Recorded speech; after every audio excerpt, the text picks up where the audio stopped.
All right, today we're going to dig into something that I think affects every single one of us. Why our brains, these incredible pieces of evolutionary engineering, sometimes feel like they're just not built for the world we live in now. You know that feeling, right? It's late, you know you should put the phone down, but your thumb has a mind of its own, just flicking and flicking, endlessly searching for the next interesting thing. Or how about this one? A slightly critical email pops up, or someone cuts you off in traffic, and bam, you have this huge emotional reaction that feels way, way bigger than the actual event, and you probably regret it later.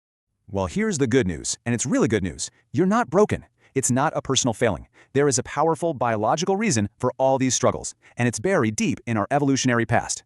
And that right there is the core of what we're exploring today. It's this fundamental mismatch, this glitch in the system.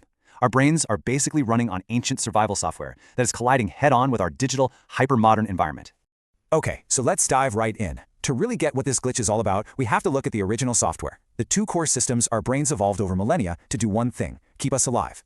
Just look at this. It really says it all. Our brains built a threat detection system for a world of immediate physical dangers. Saber-toothed tigers, starvation. The threats today? A critical email, a traffic jam, getting judged on social media. The problem is, our brain's alarm system hasn't really caught up with the change. So the first piece of our survival kit is the amygdala. The best way to think about it is as a super fast hair trigger alarm system. It's constantly scanning for danger, and it can fire off our survival instincts before our conscious, rational brain even has a clue what's going on. And the second piece is dopamine. This is the feel-good reward chemical. Nature brilliantly designed it to give us a little jolt of pleasure when we do things that help us survive, like finding food, connecting with people, or discovering something new. It's the brain's way of saying, hey, that was good, do that again. So, okay, we've got this lightning-fast threat alarm and this powerful reward system. This kit was absolutely perfect for surviving on the savannah. But what happens when you take that ancient hardware and plug it into the 21st century? Well, it starts to misfire. And this is absolutely crucial.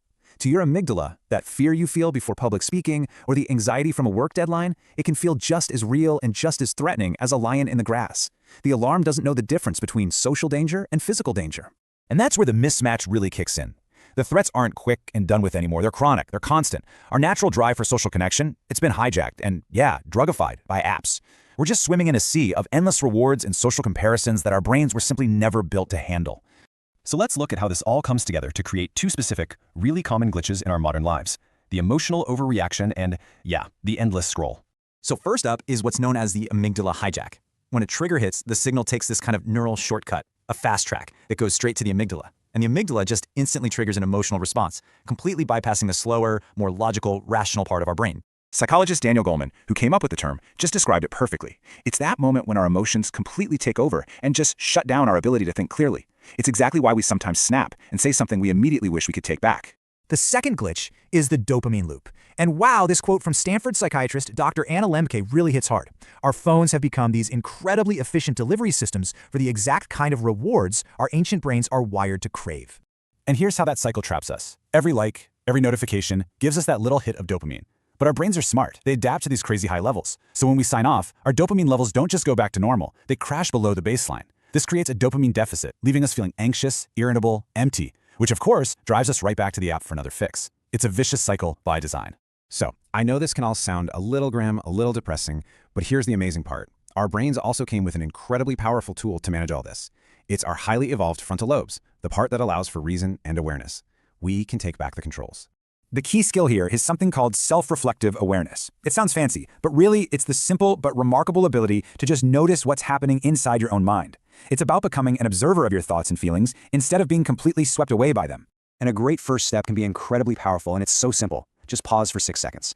Why 6 seconds? Because research shows that's about how long it takes to interrupt the amygdala's automatic reaction and give your slower, more rational brain a chance to catch up and come online. And in that 6-second pause, you can use other powerful tools. Just naming the emotion, literally saying, "I'm feeling angry," activates your rational brain. Taking a few deep, slow breaths tells your nervous system that you're safe. Or you can just physically get up and walk away from the trigger.